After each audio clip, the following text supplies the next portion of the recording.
on termine notre émission avec Fenêtre sur l'emploi pour parler de la transparence des salaires. Alors c'est un sujet un peu tabou. Où en sont les Français? J'ai envie d'élargir d'ailleurs, où en sont les entreprises françaises à propos de cette transparence qui est toujours un peu un sujet sensible. On en parle avec Jade Bonneron. Bonjour Jade. Bonjour. Très heureux de vous accueillir, directrice associée Work, Reward et Carrière chez WTW France.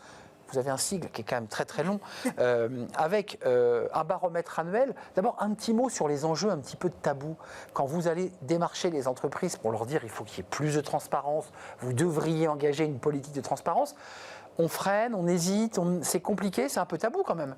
Un petit peu, surtout en fonction des cultures de marché, ça peut l'être. Ce qui est sûr, c'est que chez WTW, on est convaincu depuis plusieurs années que la transparence salariale peut être un vrai levier de croissance pour les entreprises. Et aujourd'hui, ce qui est nouveau, en tout cas depuis ces quelques années, c'est la directive européenne. Avril 2023. Tout à fait. Avec une transposition prévue avant juin 2026.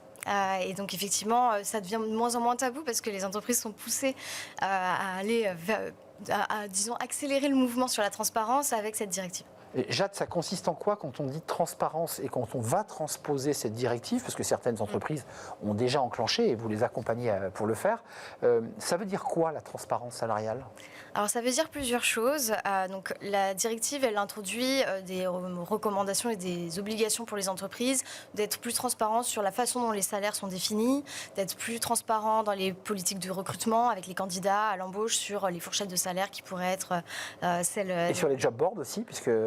Disons qu'elle n'est pas aussi précise. Les pays des États membres peuvent apporter des précisions sur ce sujet-là, mais effectivement, elle introduit une obligation de communiquer dans le processus de recrutement sur les salaires et les fourchettes, les budgets alloués pour les postes. Donc on ne laisse pas un candidat dans un entretien de recrutement sans lui avoir dit la fourchette de poste est entre 35 et 55. Par exemple. Ça sera une obligation. Ce sera une obligation et ça introduit également une obligation de ne plus demander l'historique de salaire pour les candidats. Donc ça permet d'éviter certains biais potentiels sur la négociation à l'embauche. On se le dit calmement, combien vous avez gagné dans le poste précédent et moi je vais pouvoir réévaluer à la baisse le salaire que je voulais lui donner. C'est de ça dont il est question. Potentiellement, c'est un des types de biais qu'on peut vouloir éviter avec cette obligation. Donc ça veut dire que c'est plutôt une directive et que vous allez accompagner, puisqu'il faut aussi accompagner les entreprises, qui est plutôt favorable finalement aux candidats. Oui, aux candidats et aux collaborateurs en interne également, qui doivent avoir également plus de visibilité sur la façon dont ils peuvent évoluer d'un point de vue rémunération. C'est une directive qui, dans l'ensemble, cherche à améliorer l'équité salariale en entreprise via la transparence.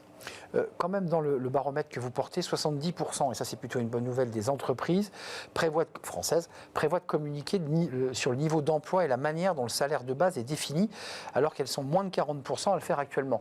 Donc ça veut dire qu'il y a peut-être la fourche de la directive, mais il y a quand même l'idée que les entreprises veulent avancer. Enfin, vous devez le voir. Tout à fait. Donc c'est sûr, quand on discute avec nos clients, la directive et les exigences réglementaires restent un facteur assez majoritaire. La peur du gendarme. Voilà, pour avancer là-dessus, mais les valeurs d'entreprise, les facteurs diversité et inclusion dans les politiques de rémunération sont des moteurs importants de nos clients pour se mettre en conformité et aller parfois plus loin.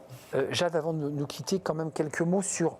On a parlé des candidats et cette directive est quand même favorable. Pour les collaborateurs, comment je peux accéder, moi, à savoir si mon collègue de bureau est payé plus que moi, moins que moi? Parce que quand on parle de transparence, on a aussi envie de savoir, à poste égal, si mon collègue gagne 20% de plus. Une fois cette directive transposée, vous pourrez demander une fois par an à votre employeur le moyenne de rémunération de vos pairs pour avoir des éléments de comparaison et vous pourrez être accompagné par vos représentants du personnel sur ce point.